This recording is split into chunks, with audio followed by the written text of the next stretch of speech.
And three, two, two, one, my precious. one. My precious. Yippee-Ki-Yay, mother. Welcome to the party, pal.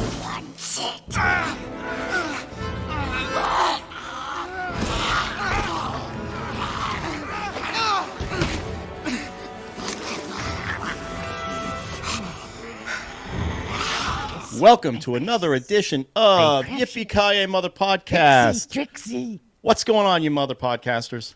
Hey guys, what's Hi, up? Precious. Not to beat a dead orc, Precious. but we're going to talk about another Lord of the Rings film. Sean, we're going to talk about Sean's film, which is Lord of the Rings: Two Towers. Towers. We'll do another spin because Chris and Drew are still on the wheel to spin, and then we'll do a round of what you watch. I am going to not do anything for what you watch because I watched all these Lord of the Ring movies. I flew up to John's 60th birthday party. Happy birthday, John. Happy birthday. And I've had no time to watch anything but the films that we're doing. So. I've had no Happy time birthday either. to Aunt I've Debbie, watched, too. Oh yeah, I've Debbie's watched all birthday's today. John's Right. pictures he put on there, and that took hours to go through all the pictures. He does like to post some pictures. And I You would can only like post to say 80 at a that- time.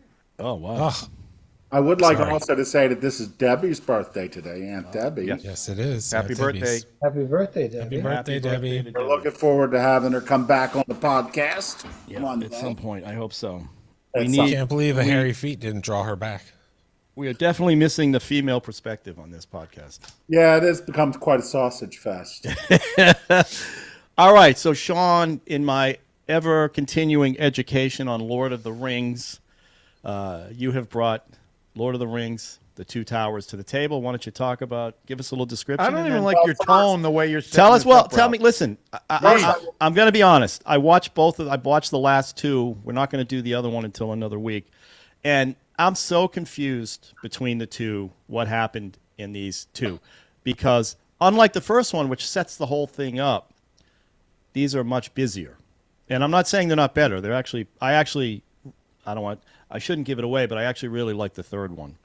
I'll never watch them again, but I did enjoy the. You want to watch the extended versions now that No. you've seen the regular? No, I do want to remind everyone that for Two Towers, unlike my belt, it's not the extended version. You know, it's actually. Hey, you guys let me off the hook. Thank you very much. I You know, appreciate that. Well, you were let me whining a give us lot. a brief description. This I is. mean, the- I still watch the extended edition, so we're Oh, covered. did you? You did? Yeah, I did too. Oh, I found myself. I watched the first half of the extended edition and switched over because I thought it just wasn't fair to watch the extended edition. But I was watching the extended edition of, Return of the King Part 3 as well. So, but this is Part 2 of the trilogy, corresponding more or less with the second book, which was called The Two Towers. At the end of the first film, the Fellowship is broken up. Gandalf has fallen into the shadows, and I don't think there was a single person in the theater who really thought he was really dead by the end of the first film. It's sort of like, Gandalf's going to be back, but Sean Bean, well, he's dead because he dies in everything. Yeah, but he's back anyway. Yeah, so so the Fellowship is broken up.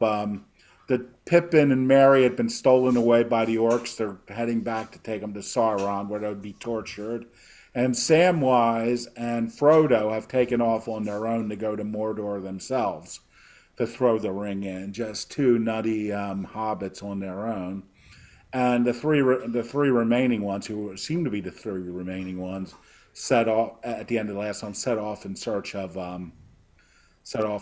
They do a lot of running in this film. A lot They of do a running. lot of of running. Last movie was walking. This is Yes. more. No, they is run. more running. Is this the one where they run like Vito Mortensen's guy and the blonde arrow thrower guy and all that? I don't know their names. Legolas. So you guys know Legolas. that they're chasing down the orc or whatever, like running forever. And the Yes, little there's a pack of orcs and Uruk-hai who have stolen the two hobbits because they've been told to bring them to Okay, Saruman. right. They don't know that they're not the ones with the ring. Right. And the three that you're talking about, Aragorn, Legolas, and Gimli, say we're going to save our friends. So that's why there's a lot and of Gimli's running. always making the joke that he can't breathe and keep up and all that, right? I can't keep up. Yeah, I don't know how. Somehow I don't- he keeps up, first of all, yeah, I don't know how they did it. Okay, go on. Go on. And he also Go talks on. about, finally in this film, we also learn about dwarf women. You know, they look much like dwarf men, They've different colors. The beards. Yeah. So, so essentially, you know, this film takes place. It follows Frodo and Sam. They meet up with Gollum, who was alluded to quite a bit. Finally, yep. So in the second film, he becomes their guide to Mordor because they don't know how to get there. They don't have a reliable map or anything. And the other guys are seeking out Merry and Pippin and end up in Rohan, which is the first is a human kingdom which is slated to fall. You know, Sauron sends his army against it. He had bewitched the king, and Gandalf reappears. He breaks the spell of the king. King Theoden. Well, yeah, and they decide. The king decides to go to Helm's Deep, which is like a fortress where whenever they were in need, they decided to go. And all of our fellowship people think it's a mistake. Gandalf rides off for reinforcements. Meanwhile, Frodo is continuing various dangers across the thing, and it ends with a massive battle with Helm's also Deep. too, Merry and Pippin have a lot of adventures. They find themselves in the forest of Fangorn, where they become captives and friends of the Ents, which are like sentient trees that can walk, that are very powerful, but they've been very neutral in the affairs of men and elves and dwarfs. A maggot hole in your belly.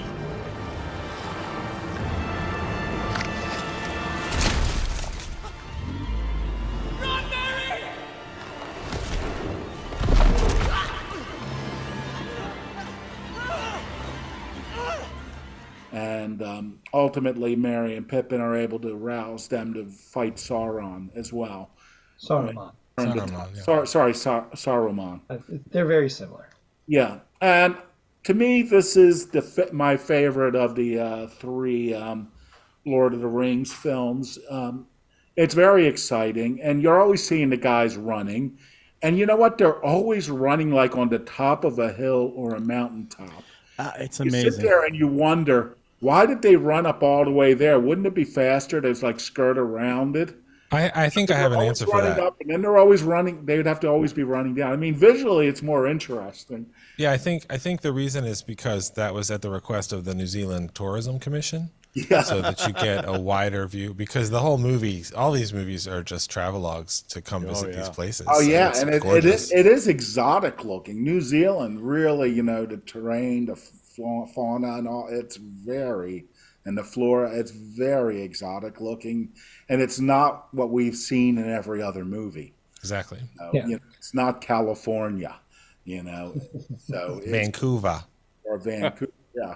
Oh man, I could imagine this. You know, you could probably shoot this film in Canada during the summer, and it'd probably be a pretty nice thing. Well, but- now if they made it today, they'd probably just shoot it in a volume, and then you could make it wherever you want. Oh, But I think shooting on location this is one of those movies that says why you should do that. Yeah. yeah. Now, It's just spectacular. one of the things, you know, to me, the characters are really and this is the beautiful thing about the movies is we're staying with these characters for, depending on what version of the movie you're watching, 9 hours. So it really gives the actors a chance to develop the characters as human beings, and you really kind of care for them. And, you know, and as this bond grows between the leads, you know, you can sense that it's probably growing between the actors as well. You can set a sense of real fellowship, and you can only imagine. Any of you have been on a film set, even if you're only shooting for a week, there's like a little bond that it is legitimately a bond, even on like an independent film if you've all worked on a film together.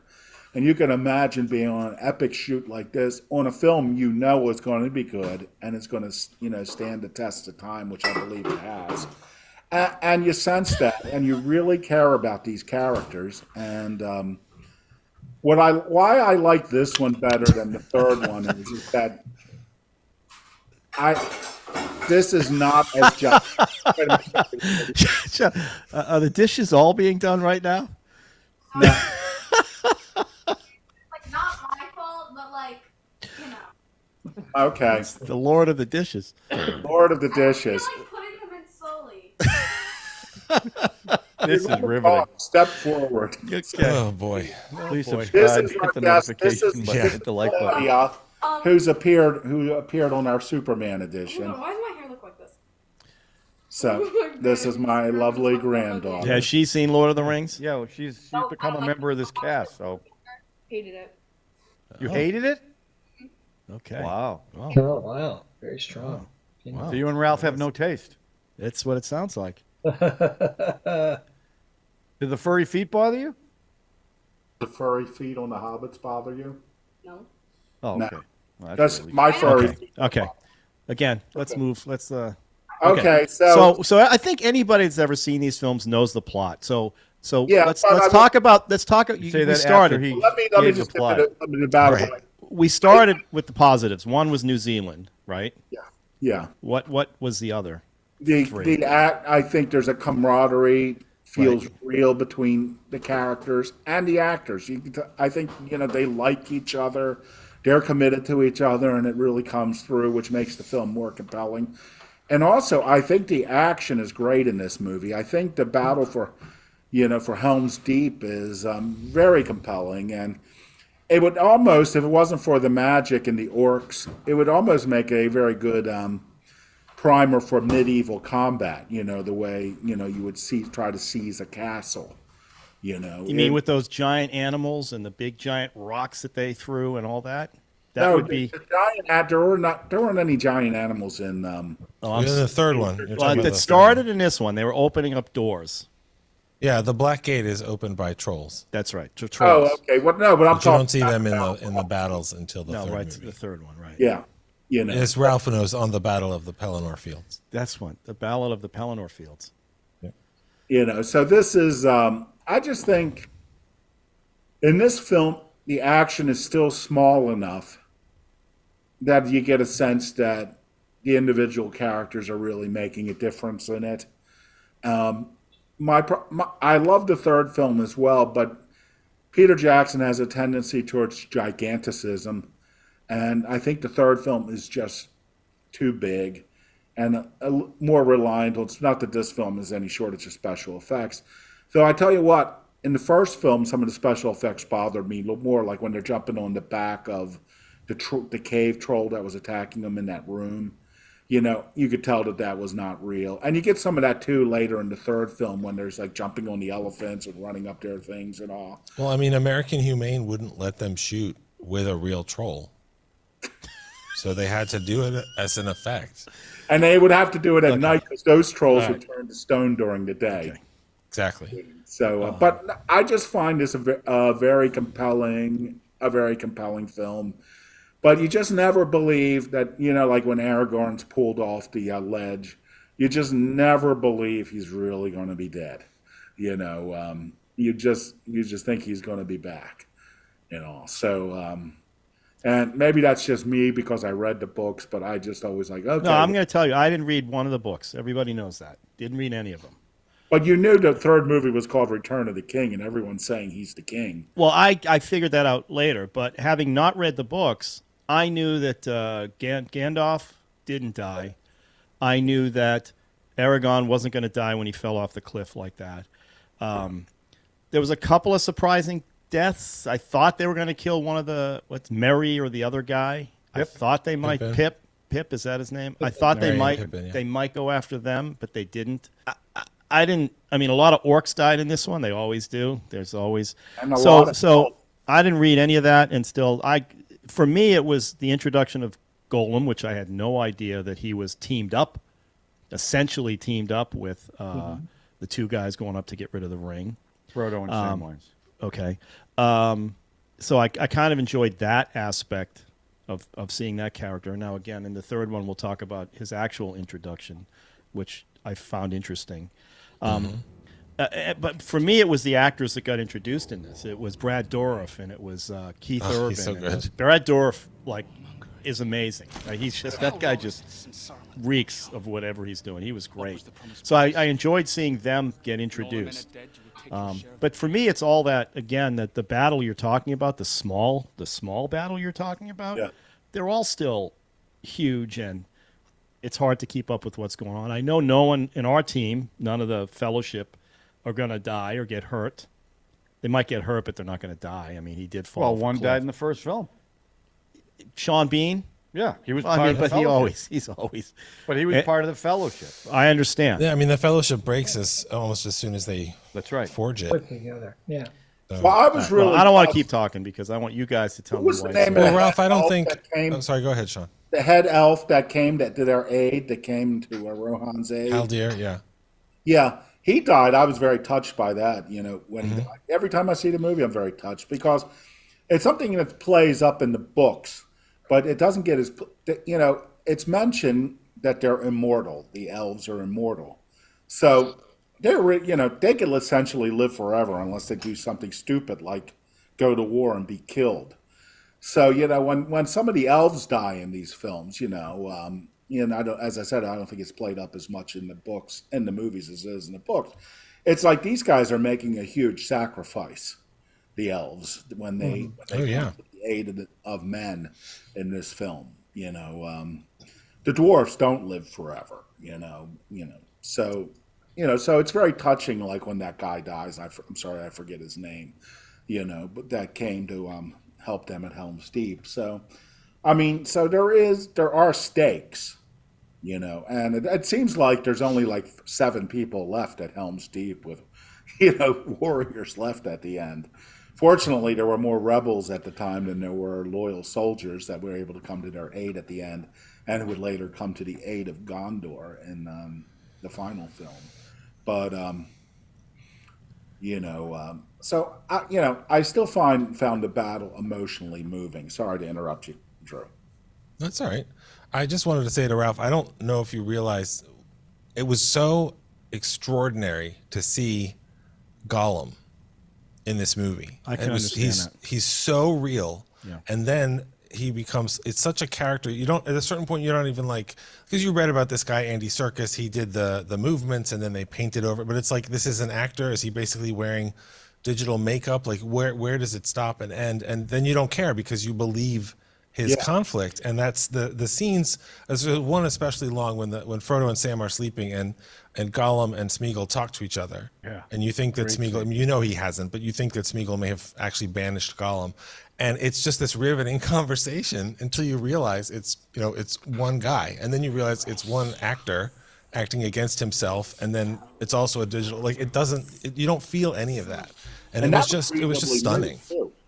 Yeah. I mean, all 3 of these movies won the Oscar for visual effects, all 3 years. It's one of the few categories that the movie won an Oscar every time.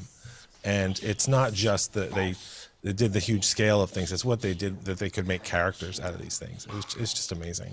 Yeah, I mean, I can understand that. And watching the interaction between the 2 characters in Golem was wild. I mean, Yeah. it is. I can see.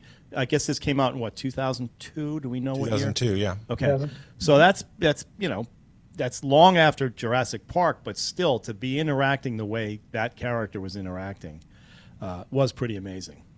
And the eyes and the whole deal, the whole characterization of that creature. But again, I had no idea that they were together, that he was part of the. So for me, that was a revelation. Like I said, hadn't read the books, hadn't seen the film. Because he's introduced in The Hobbit. That's how Bilbo gets the ring, is from Gollum in the book The Hobbit. Okay. That's the Right. connection. Okay. So, Yeah, it's kind of an interesting thing in the book. Bilbo finds this, what turns out to be a magical ring. Just seems to be, you put it on, you turn invisible. It seems to be a great little thing for somebody who is hired as a burglar and thief. But then, and it's funny, I've never read anything about Tolkien and his life or anything really. So I have no idea if he had this planned out, or because he wrote The Hobbit and then The Lord of the Rings came out like a decade later. That's right. And so I don't know if he said, oh, let me just expand on this and create this, or did he always just say, hey, I'm going to plant this little seed because I have this great idea for a much larger, much more epic story in the future. Well, I think he had the idea for a much larger, more epic world. He liked to Yes. create the world and the languages and all that stuff. And then to do something with it, he said, I guess I could tell a story in it. And Yep. The Hobbit was such a wonderful place to sprout those seeds in this world that he's built. Because I know he probably must have loved the come up with character of Gollum, Rohan too. and Gondor before He he wanted came to up with put the king. Gollum more in it Sure. because he liked that character. Yeah, it's great. It's a great Yeah. character. You know, it's funny when we're talking about them. You know, you're talking about them running across like the mountaintops and the tops of hills and A everything. lot of running, yeah. Yeah, so when I'm watching this movie, when I've been rewatching them, it kind of made me think when I was watching these great, whether they're on the river, like in the beginning, you know, when they're paddling down the river and they have these great overhead shots. All I could think of was, hey man, they used to have to use helicopters for that stuff. Yeah, right? You know, like nowadays it's just all drones. You know, we've Yeah. got cameras that are small enough and drones that are big enough that you can do that. And in the old days, no, let's go get a helicopter and let's go get this dust off the Sikorsky and let's get it up there. And Yeah. I tell you, I want to tell you, Chris, those aerials used to be the fact that showed that you had money. yeah, I mean, I've Right. been to a film festival since COVID, but before, like the last couple film festivals, it used to be like if you went to a film festival, you're watching a bunch of independent films, and there's an aerial shot, you're like, oh my God, they had a helicopter, and but the last couple of film. Like the last two film festivals I went to, it's like every film had aerials. Like Yeah. there were some films that sort of like the beginning of every shot was an aerial. You know, they just Well, they're using drones now in place of Steadicam, even Yeah. for two people walking down the street. I'm Yeah. thinking about It Follows. That's one that I think they used it a lot. Or Oh, wow. not that one. I'm sorry. The one about the group that goes in and tries to rob the blind guy, and he ends up Don't Breathe. It's called Don't Breathe. Don't breathe. Well, there's shots of them walking down the street that's a drone, and in the old days that would have been a Steadicam. So drones are being used for everything because now they're programmed. They can follow you GPS wise. Like there's one in the market now that you can buy for yourself that will follow you down the street. and then just- then deliver a Hellfire missile. Well, that's the other version of it. But I'm just saying everybody's using them. And look at Michael Bay's that ambulance. Yeah, I mean, obviously he Is that how put you it on pronounce it? steroids. Ambulance, because the LA. It's actually ambulance. Yeah, the way he used it was just incredible. I mean, it's over the top, but it is showing you because what it is it's now high speed drone operators yeah. who can pretty much fly anywhere. So anyway, yeah. So this was all helicopter. I mean, the aerials. I couldn't get over the shots of the castles, and I don't know. I know that's CGI and extras, and I'm trying to. And miniatures. Peter Jackson, A lot is of just- miniatures. He's a And genius. bigatures. Yeah. He's a genius, but. 'Cause, like, Well, some of the stuff is kind of surprising. Like I think where Edoras, the capital of Rohan, obviously they built sets and there's a digital castle in the wide shots, but apparently they were looking for locations and they found what is described in the book, which is a bluff surrounded, by mountains, but it's up on its own, and they found an actual location. And then they could set everything there. But of course, a lot of this stuff, you have to remember they're hiking whole crews into the wilderness for this. It's just the endeavor of it is just insane. The movie making was amazing. Yeah. Just And it's like, I really like the second. I'm with Sean. That is actually my favorite one, mostly because it's like I feel like there's a lot. They introduced some great new characters. I like all the people who they introduced in Rohan, and I just I like the. It's the first time I saw Carl Urban, which is awesome, because He's so good. as my friend says, that guy just kicks ass. That's all he does. Like that's what he does. If he shows up in a movie, somebody's getting their he's ass awesome. whipped. Yeah, he's great. And he's great.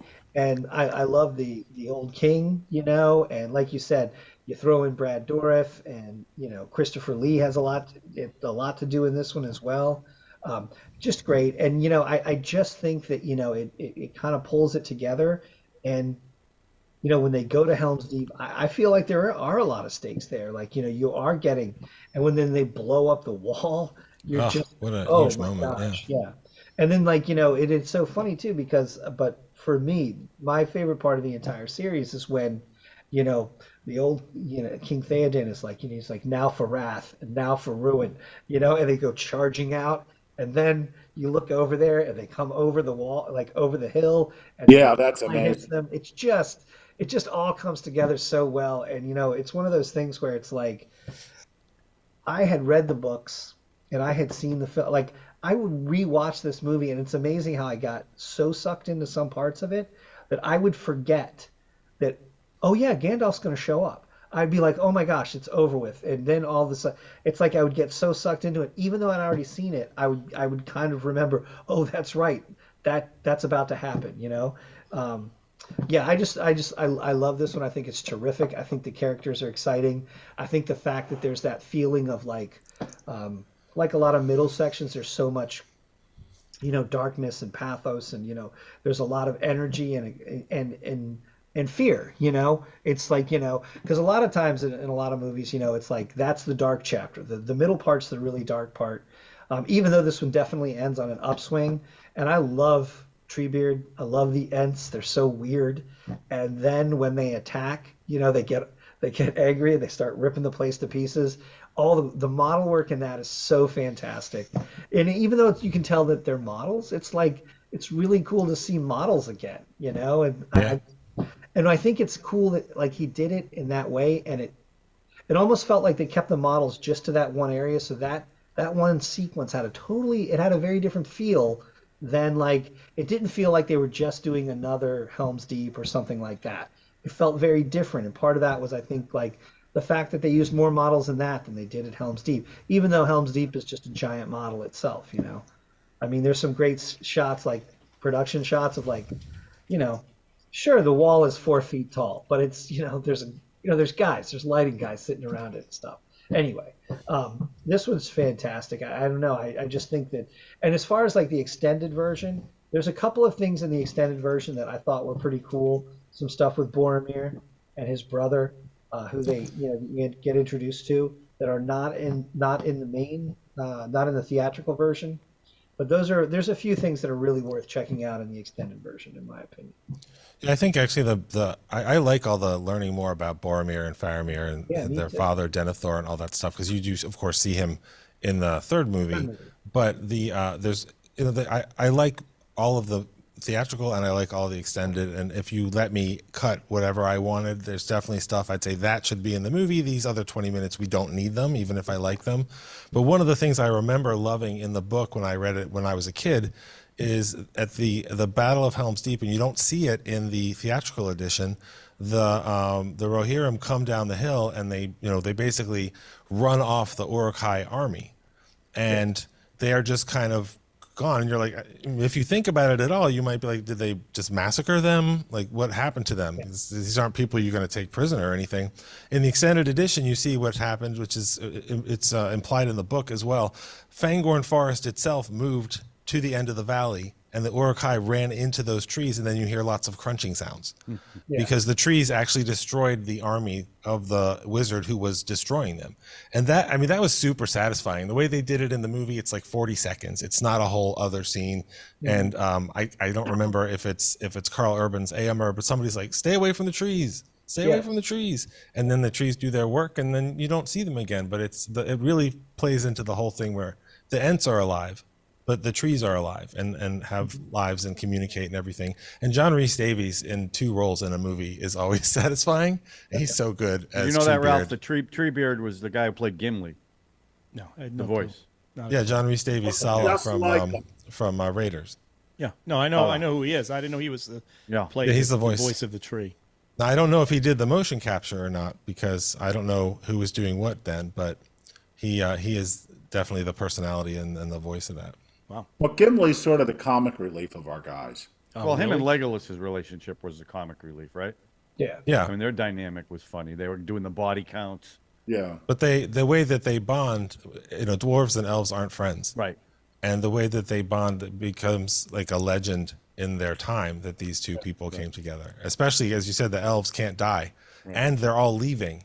So Yeah. to come and sacrifice yourself, or even potentially sacrifice yourself for men to save Middle Earth is a pretty big deal.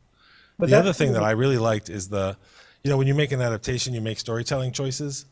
And if you've read the books, you know that there's 3 books, but inside each book, it's book 1, book 2, book 3, book 4, book 5, book 6. And they tell the story of the characters together. So like the end of book 5, which is all about Aragorn and the Battle of the Pelennor Fields and everything. The end of book 5 ends with the Black Gate shaking. And they're like, oh, Frodo must have done it. And then book 6 takes you all the way back to the beginning of their story and takes it to the end. So obviously you're going to intercut it as a movie. And so each one of those times where they go back and forth is a choice. And of course, they do it really well. But the biggest thing, I didn't know what was going to be in the movie. One of my favorite parts of the books is Shelob, the giant demon spider. Yeah. And that's at the end of the book, Two Towers. And he moved it to the beginning-ish of Return of the King. Yeah. And I remember being kind of disappointed that we didn't get to see her in Two Towers, but it really delivers in the next one. I mean, really, it's so terrifying. And Harry Potter was doing giant spiders at the same time. And Spoiler. Oh, wait, I already saw it. it's okay. It is And Harry like Potter getting was doing across giant the spiders board. at the same time, and this one was a completely different level of it was just really That was scary. I have a phobia about spiders. That was a Ugh. terrifying spider. But So then John- Galadriel's gift helps them, and Yep. that's paying off the extended edition in the first movie. So it's just right. If I incredible. hadn't seen it, that would have come out of nowhere. If I hadn't Right. seen, I understand. I can see why those are important. And, There's some of that stuff, some of it, not all of it, but yeah. some of it. Right.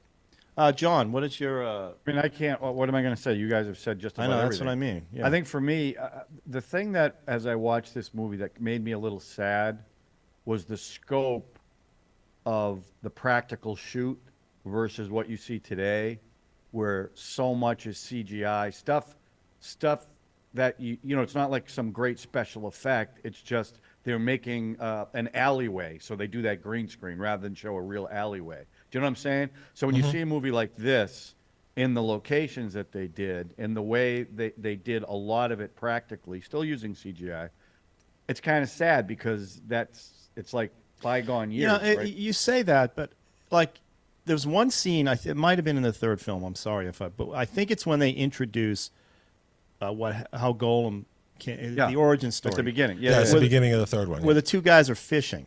The Hobbits. The hobbits are fishing. Okay, the two. Okay, there's guys, there's hobbits, there's elves, and there's dwarves. So so guys are humans. Okay, the two hobbits with the pointy ears were fishing. That looked like a real, like practical. And I know all the running we're talking about, that's all practical. But once we get into the mountains inside the caves and we're in that stuff, that's all CGI generated stuff. No, And but I there's just a lot of practical sets. Yeah, they in build this. a lot of know sets. there are. I know there are when they're inside the castles, but all the battle footage and all the stuff in the cave, and we're talking about the spider, all that stuff is CGI assisted stuff. But okay, And there are times I wanted to just, like, when I saw that, when the two dwarves were fishing, I was like, hobbits.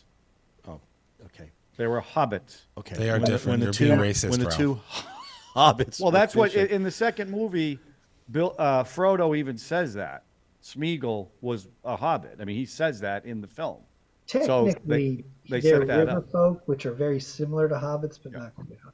Oh, so they okay. All right. But Well, my point is, the point is that they were these vulnerable pastoral people, Yes. and the ring destroyed one of them to the extent that it did. Because remember, It also the ring consumed makes them. you live longer. That's right.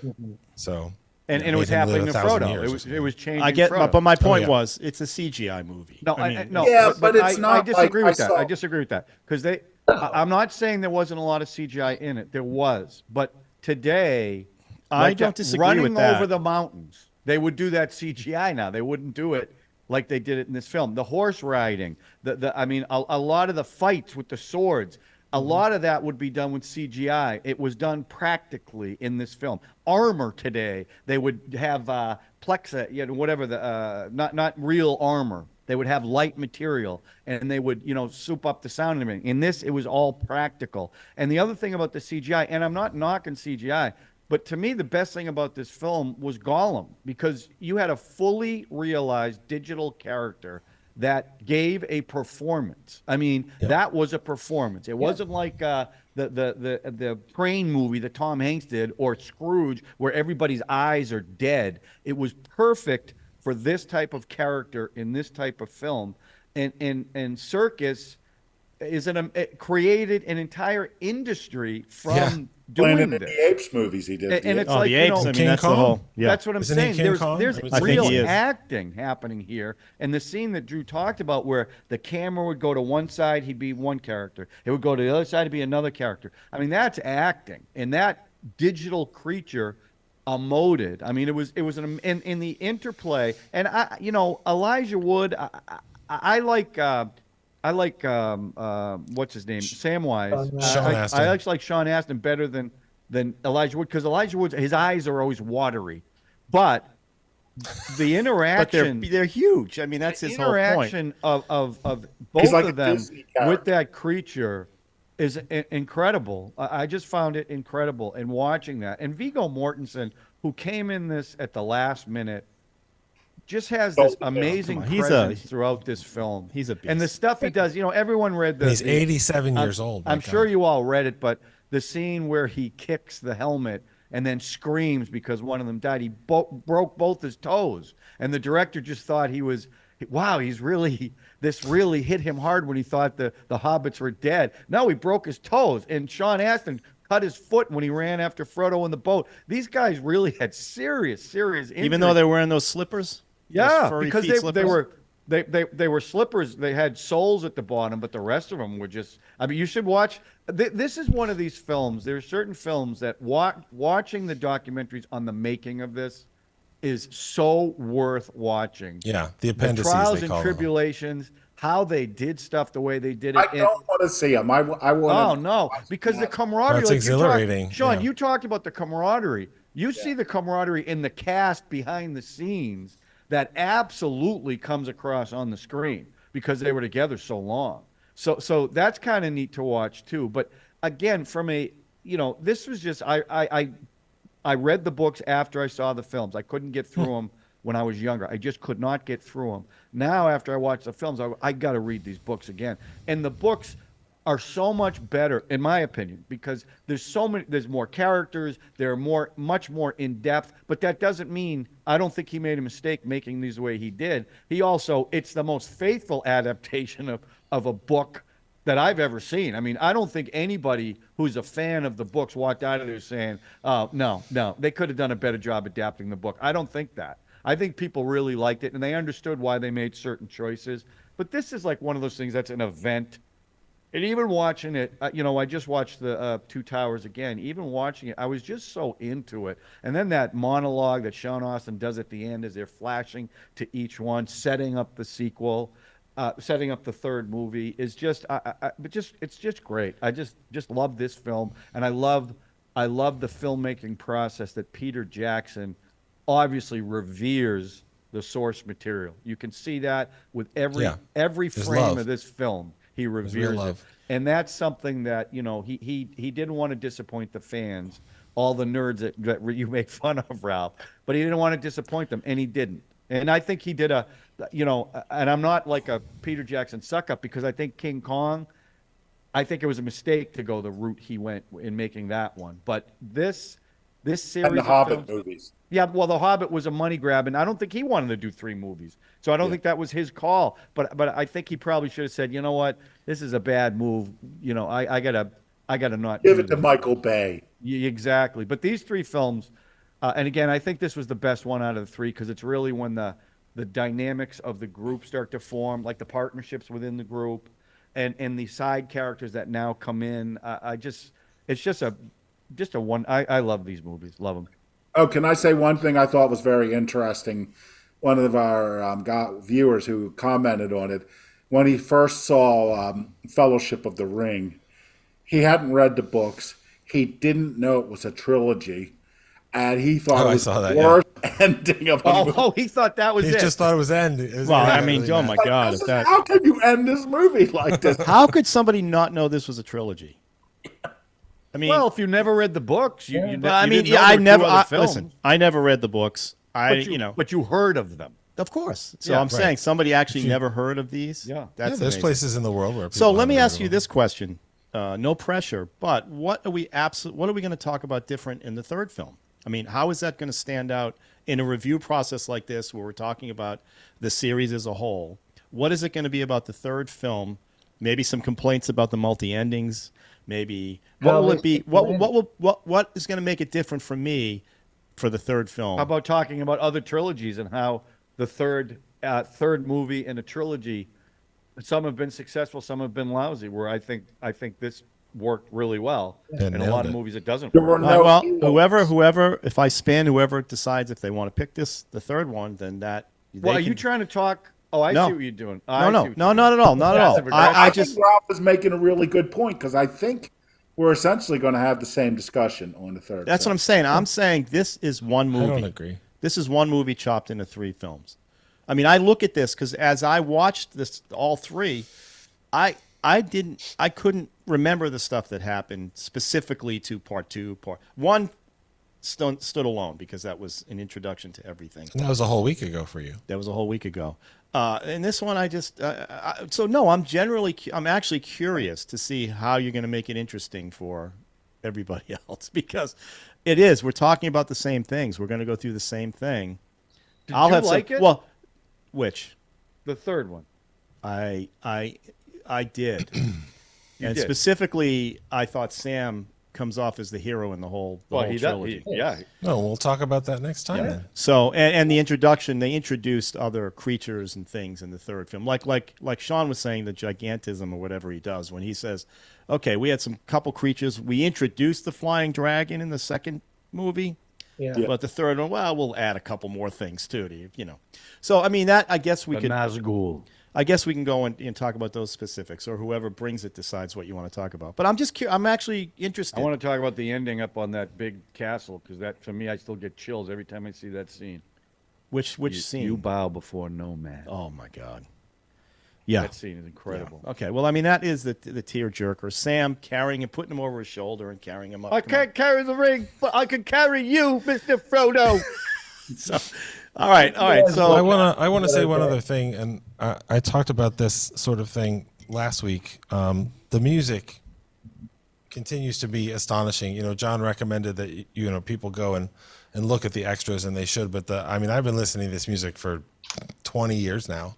It's amazing, and the movie is wall to wall music, which wouldn't always work for me, but it does work for me. And there's the traditional use of themes and all this stuff, and it makes me remember certain moments, like when Brad Dourif, Grima Wormtongue, saying to Saruman, "There's no army that could do this," and then the army is there, and Brad Dourif has one tear. It's amazing. But my favorite one of those moments is the whole scene when. Gandalf forces Saruman out of Theoden, and Theoden comes back, and the music, the swelling of the music, and it's the Rohan theme, and you'll hear it again in the series. But that moment when he just looks at his sword, and you realize he's back, the king is back. It's so moving. But the movie has dozens of those.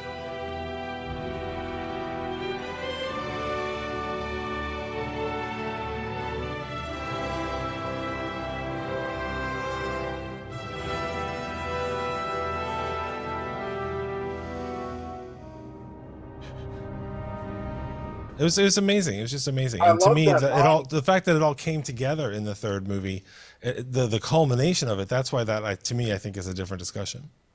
I do love it when he's out of the spell and he's talking about weakness, and Gandalf's like, "Well, you perhaps would gain your strength back if your sword was in your hand." Yeah, it's amazing.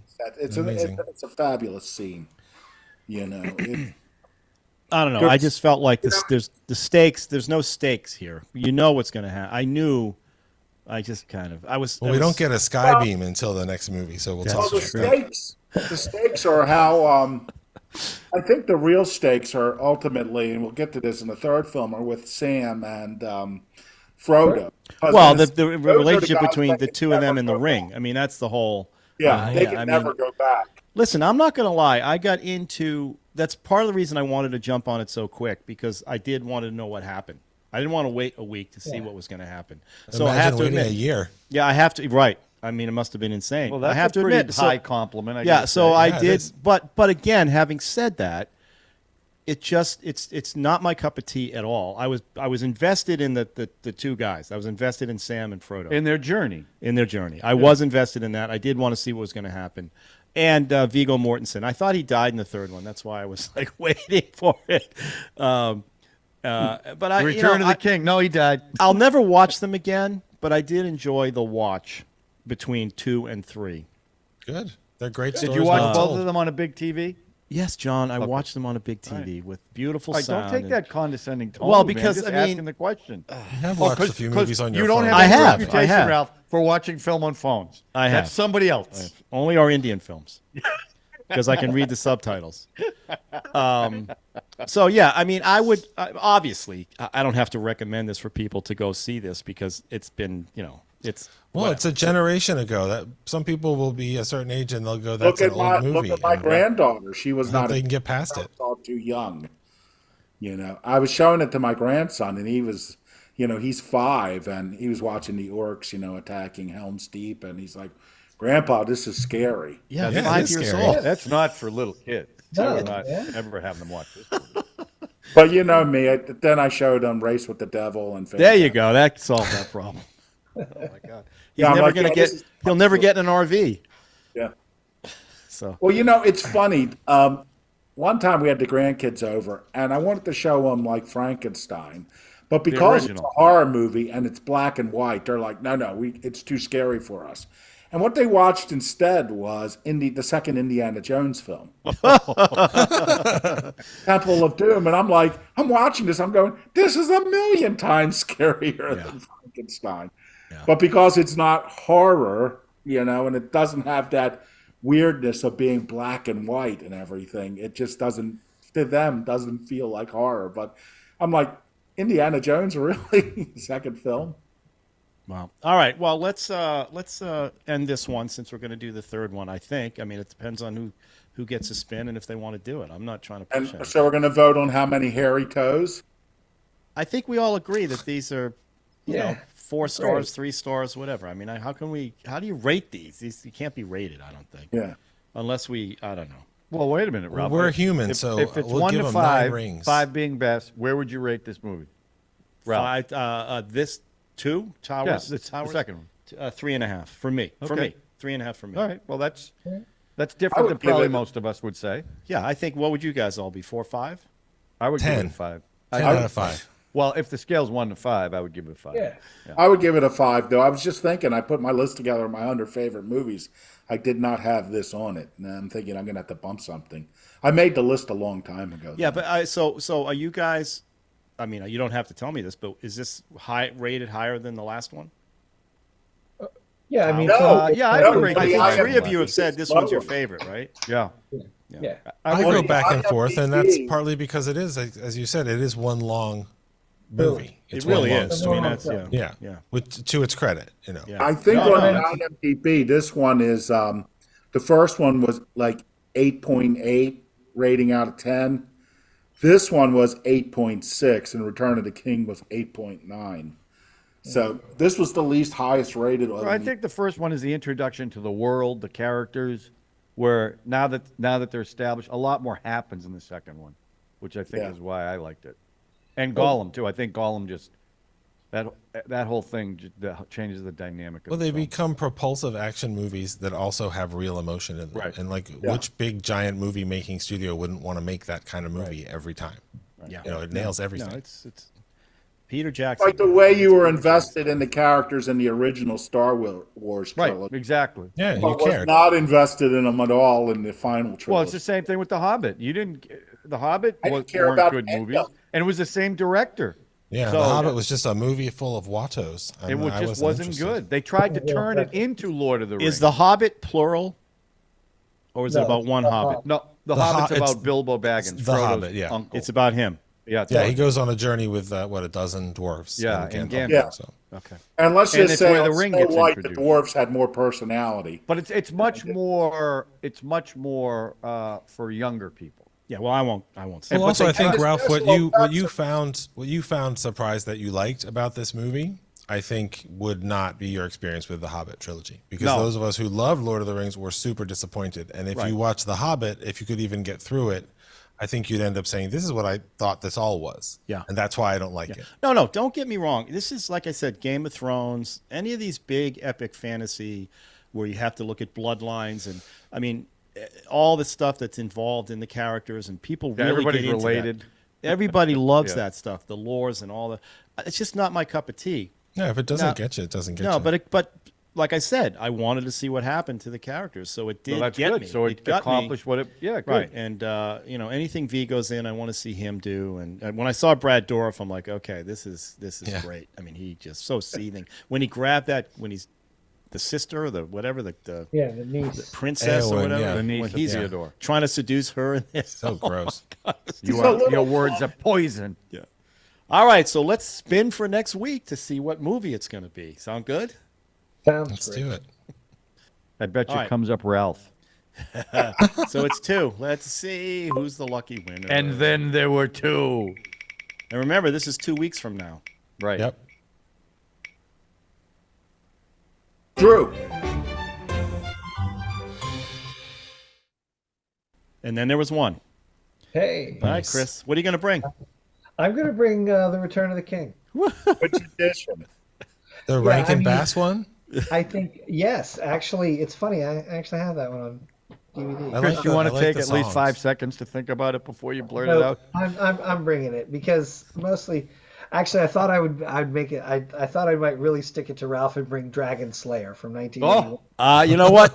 You know what? I like that film. Peter Yeah, McNichol. you got that on. That is a great movie. Laser. too. Yeah, I love that movie. Yeah. I saw that in the theater. Don't hate Wait, it. what are Don't hate you it. what are you saying, Chris? When it's my turn, I should bring Krull. Okay. Krull. Come on.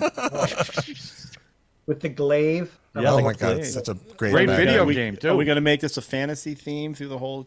Well, now that we know you hate it. Just do the month of I don't fantasy. hate them all. Like Dragon Slayer. What's the one with Sean Connery as the voice of the dragon? Oh, What's that yeah, one? with Dragonheart. Dragonheart. I didn't care. With There's one with Quaid. Matthew Dennis Quaid. McConaughey plays some dragon. Well, that's slayer. the what is that one called? That's the Lady like Hawk. post-apocalyptic. Oh, Yeah. no. Yeah, that's Dragon. And there's another one with Michael Moriarty with a Christian Bale. big dragon up in Q. a tower. What Q. Q? Yeah, I got a Oh, few. yeah. I got a few up my sleeve. we could. Yeah. All right, anyway. so I guess it's Yeah, but I Return mean, of I the I'd like King. to see you again. I think we can talk a lot about because I remember watching and remembering all of this. We can talk. We can also spend a little time on the Oscars and how they treated. Absolutely. movies in a It's way. very interesting You know? that too, I think, yeah. You know, Well, it's your choice, so you do what you want. Just Sounds good, Just man. remember. I like- Oh, I like John's idea of like comparing it to other third films and trilogies. Yeah. And how this one fared as opposed to some other ones. some other ones. Okay, well, we'll try that. All right, but in the meantime, let's do a little What'd You Watch? Again, I'm out of this one because I haven't watched anything except John's video that he made for his birthday and these movies. So let's start with John. I actually watched the 1977 animated The Hobbit. Was it Rankin and Bass? I think it was. Rankin and Bass, yeah. I remember watching it in '77, and it's. I actually really liked it. What's his name? Yarborough did the music in it, and they had John Huston, Otto That's good, Preminger, Yeah. Cyril Richard, Orson Bean, Hans Conried were all voices. I mean, that's a pretty. It's stellar kind of cast. amazing, yeah. Yeah. And they obviously took some liberties because they had to shorten it to like an hour and 15 minutes or whatever. But I remember my fifth grade teacher read it to us, and then the animated show came out. And I just remember loving it because in the book they describe Gollum, but you can't really picture it. And in this, and it's pretty close to what you see in the films too. It wasn't that far off from Yeah. what they did in the films. And it was creepy. I mean, that whole scene in the cave is really creepy. And it's where he originally finds the ring. But I really enjoyed it. And I was telling Chris, as I was reading about it, I found there was a 66 version, a 12-minute film. Someone bought the rights and it was about to expire, so they rushed out this animated film. And it was nothing to do with The Hobbit other than Bilbo and Gandalf. All the other names were changed. It was about the Arkenstone, which is Right. talked about in the books. But that was really the important thing of it. It was just kind of silly. But if you get a chance and you like these movies, just check it out, just for nostalgia. Or if you have young kids, they would probably like this movie too, because that's who it's made for. Yeah, that or Temple of Doom, whatever, for kids. Or Temple of Doom. Hey, can I just show you one thing I got for Christmas? For my birthday, my wife bought me this. I got to show it to you. Oh, Just indulge yes, me this for a is the- second. Well, what? Didn't you get? Oh, Does she ever want to see your face? Yeah. Because Always. what's the Spider-Man? Was that Christmas? That was what? The Spider-Man behind you. Yeah, that was. Wait. Huh? What? What? Whoa. Oh. Okay. Oh, nice. That's Okay. ridiculous. John, Good job. John, All right. when in the world are you Impressed. going to wear that? When COVID comes back? Ralph, let me tell you something. I am Iron. You need your mic, buddy. Oh, mode. God. You are Battle so... mode. Yeah. So she asked me what I wanted. And she said, I'll get it for you. Is she going to buy you the rest of the suit in Oh, pieces for Christmas Drew, and your birthday and Drew, stuff? don't even tease me. All right. You don't even. Oh, I would kill for that, man. I would kill for that. Isn't that incredible? That's That really is- funny. That That's is, pretty awesome. that's actually frightening, but okay. 60 years old, there you go. baby. Congratulations. Happy birthday. Happy 60th. Yes, happy birthday. Sean, do you want to skip or do you want to go? No, I'll go. I got my illegal Hulu subscription back, and I was flipping through, and I saw they had 11/23/63. Yeah. You know, the series based on the Stephen King book yeah. about guy who wants to go back and who finds a time portal that goes back to 1960. So he wants to stop the Kennedy assassination, but he has to stay back in time for 3 years to do it. And it's funny, that was a book I wanted to pick up but didn't. So it's kind of interesting to see it. I don't know when they made it because it stars James Franco. Was it done recently? No, that's a few years ago. Yeah. Okay, because he's been canceled, if I'm not mistaken. Well, yes, he has. You know, but it's like, oh, it's nice to see James Franco. Did again. you like it? Did you like the series? I'm a few episodes into it, and it has a lot of the Stephen King weakness. Like when you see bullies or mean people, they're like, no human being would actually behave like that. You know, it's sort of like everyone's so over the top, and I think it works. But some of that stuff works better in prose. But when you see it portrayed for real, you're like, nah, I'm just not buying it. It's same as like the bullies chasing the kids around. It's like they really want to kill them, you know. And most bullies, you know, maybe in Baltimore now, but you know, at the times when they're depicting in this film, aren't a bunch of murderous psychopaths. You know what I mean? So Well, that's why the most satisfying Stephen King adaptation, as far as like what would this really look like in real life, is still Dreamcatcher, because that movie is a classic of anal aliens and terrible catchphrases. I mean, it is good. It Morgan is good. Freeman's eyebrows. But I have to love say, that movie. my favorite one is it's by the 1408. same guy who did 1408. Empire Strikes Back. I don't What? think I've seen that one. Oh, that's good. Yeah, that's a really good one. You haven't seen 1408?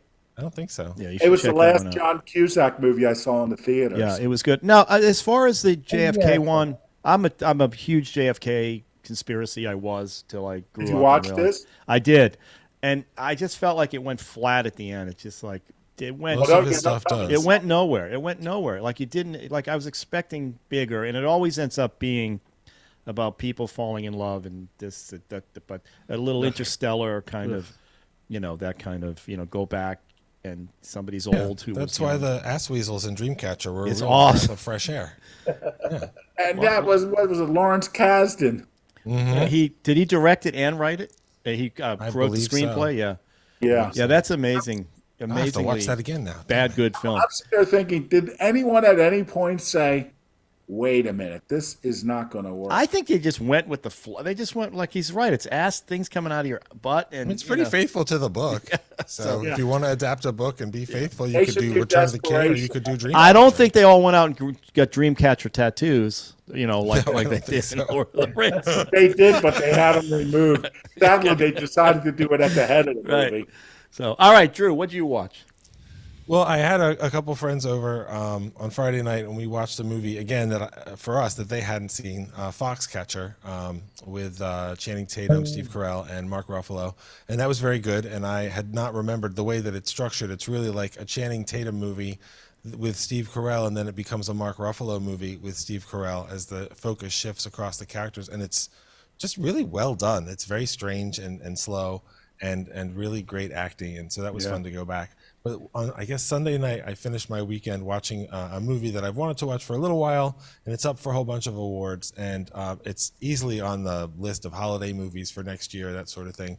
We, Kelly and I, we loved The Holdovers. It is What a Yeah. wonderful Yeah. movie. And it's kind of I'll be watching that. exactly what you think it is as you're watching it, but it's really, really good at it. So it's really funny and sweet and moving. And I mean, to me, it's the best thing Alexander Payne has done since Election. So if you guys haven't seen The Holdovers, I believe it's But available Giamatti's for rent great in and it's that on movie. Peacock. Great in that Yeah, I movie. mean, if they want to give acting Oscars to Paul Giamatti and to Davine, I think is Joy Reynolds.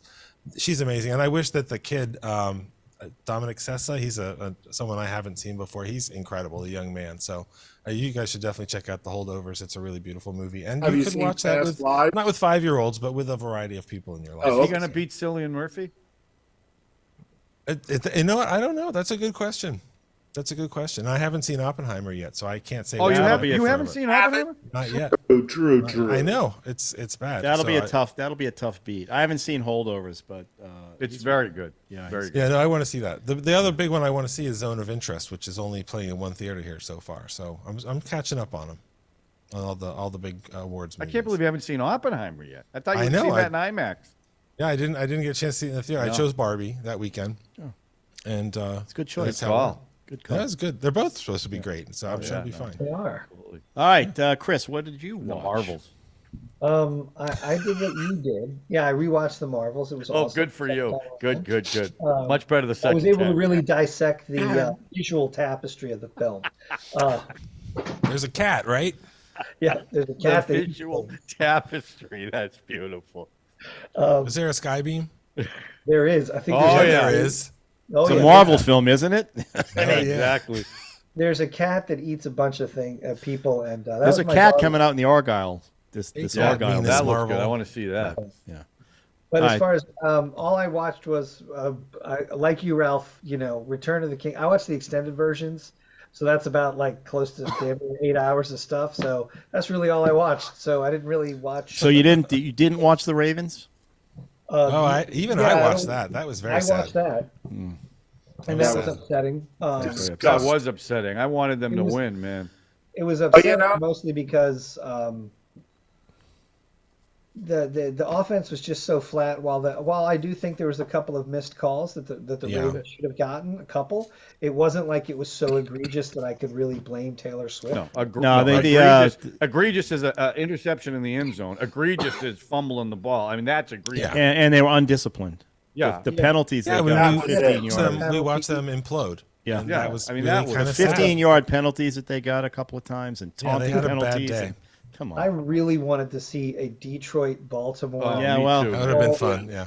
I like the Yeah. two But now little- Taylor Swift will fly from Japan to get to the Super Bowl, so it's going to be Oh, make me Well, sick. Hey, but let's look on the bright side. Swifties. What's the bright At side? least we had our guest Eric on, who was. It's good for our guest Eric Hicks, who was on to look at That's right. He was any given he- Sunday in our World War II films. This was a good. That's thing. right. Is he a I got to Swiftie? admit, I was conflicted. Why? Because of the Chiefs? Are you going to keep Yeah, pulling that out Chiefs. because of the Chiefs? I hate the Eric's Chiefs. like, I hate the what? Chiefs. I wanted the Chiefs to lose.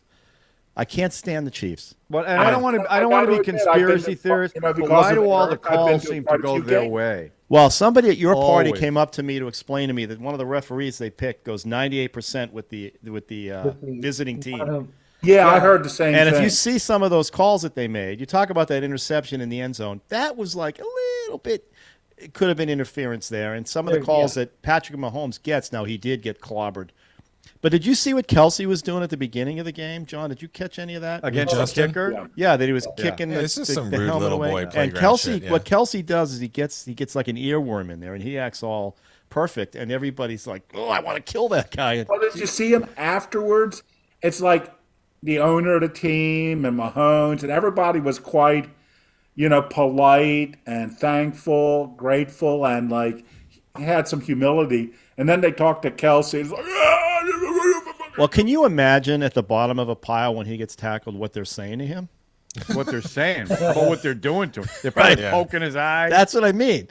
It's just does the Taylor, country. does Taylor Swift do this, and they're shoving his The hand. country wanted to see Baltimore and Detroit. Of I know course. they definitely wanted Detroit. I mean, Yeah, Detroit That was a the tough one underdog. too. That was a tough one. And they had it. I mean, Yeah. they had the game. You want to talk about a choke, and that was a choke. Yeah. That was. I think that one, might but have been I a read about that coaching. one. That might have been a coaching choke. Well, it was. And then I mean, look at. Let's be I- fair. That ball goes. We've been there with balls that shouldn't have been caught and balls that Right.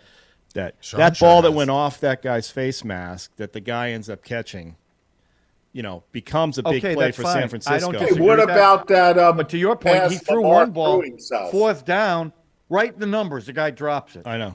Perfect throw. I know. I mean, Well, to me, awesome. the best play in any of the games was that one where Lamar throws the pass and it gets blocked, and he ran and caught it He himself. caught his own. I'm listening to that. He caught his own pass. This is the thing. I think Detroit was tight because they really wanted to win, and Baltimore was tight because they wanted Jackson to win. All of Yeah. them. That whole team, I think, felt the pressure of him winning this one. They had the best running offense in the league, and they ran 6 times. well, listen, they Yeah, were I believe that. where they were because of him. The guy's I know. a freak. I know. Yeah, But look, this is. sometimes he you didn't- have a bad day, and they He just did had a bad right. day. That But was he the always bad has day. his bad days on the big. Well, big that's that and that's sucks. the knock on That's his him in the reputation. He playoffs. can't win the big one. But this Right. wasn't all his fault. That fumble No, on the not at on the all. goal line was. No, that's but just- the that's pass back- in the end I had a zone- friend who But was what at the about the game. play before that when the guy was like, what do they call that? Taunting? Yeah, He lost that 15 yards on Yeah. the taunting? Yeah, they gave stupid. they gave That's undisciplined. Same They, guy. they gave him 30 yards, two 15-yard penalties in a row. 30 yards to go from like the So now we're 15. gonna watch San Francisco and Kansas City again. That's okay. When were they in last? Was it a couple years ago? 5 years ago. Oh, 5 years ago. Yeah. So, all right. Wait, well, they do the Super Bowl every year? Doesn't that get boring? all right. So next week we're doing the Indian Cinemaniac show, and my name is Khan. And then the week after that we'll do. My name is the Wrath of Khan. Okay, good, Sorry. great. Sorry. And then we'll do the Return of the King, and Yeah. we'll break that down and make some brilliant statements about that film that we will. we can add. Okay, Well, good. now you're just being sarcastic. I don't. No, like I'm looking forward to the brilliance of Chris's breakdown. Mr. Frodo, I have the strength to carry you. I'm sorry, Ralph, but if you do 2, you got to do the third one, man. You can't chintz out on the third one. I thought we could have. Plus, it would be too long for the block. I disagree, Yeah. but There would be at exactly. least 7 It's too people. long of a who would title. you think we'd be upset. gypping our viewers of some Yeah, we scintillating might conversation? have gotten a comment. I don't Listen, want that. there are 11 people who are dying for us to do that. So next let's movie. go. All right. Well, good. So enjoy. My name is Khan, Yep. everybody. And then we'll see you in a couple weeks for All right. Return of the King. So it's Great. return of the triple show. Okay? Sounds good. Right. Excellent. See you, Awesome. kids. Bye, guys. Bye.